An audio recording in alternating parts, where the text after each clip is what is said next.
করমে নামাজের পরে ফিলিস্তিনে যে হামলা তার প্রতিবাদে মুসল্লিরা সমাবেশ করছে।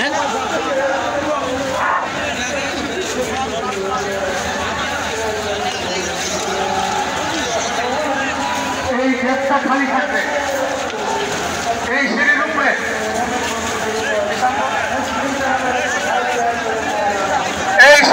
থাকবে, সিঁড়ির উপরে জানবে।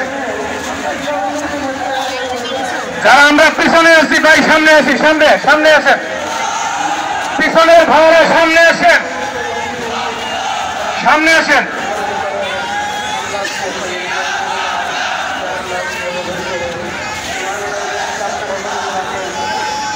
সংগ্রামী তৌহিদি জনতা, হেফাজতে ইসলাম বাংলাদেশের আয়োজনে আজকে আমরা বিক্ষোভ মিছিল করব, সমাবেশ করব। আমাদের দাবি হলো ফিলিস্তিনকে ইসরায়েল মুক্ত করতে হবে।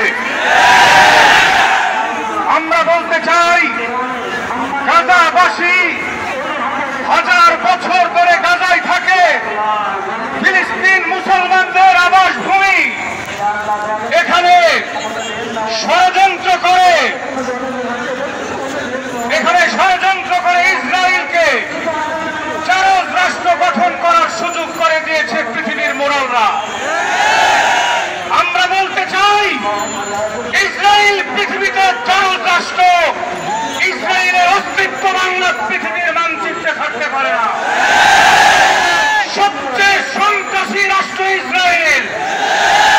এই ইসরায়েলের বিরুদ্ধে গোটা পৃথিবীর শান্তিকামী মানুষ আজকে ঐক্যবদ্ধ হয়েছে। গোটা পৃথিবীর মানুষ আজকে বিক্ষুব্ধ।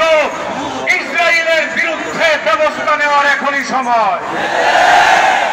আমরা আরো দেখতে পেয়েছি, ইসরায়েলের বন্ধু রাষ্ট্র হলো আমাদের পার্শ্ববর্তী প্রতিবেশী রাষ্ট্র ইন্ডিয়া, ভারত।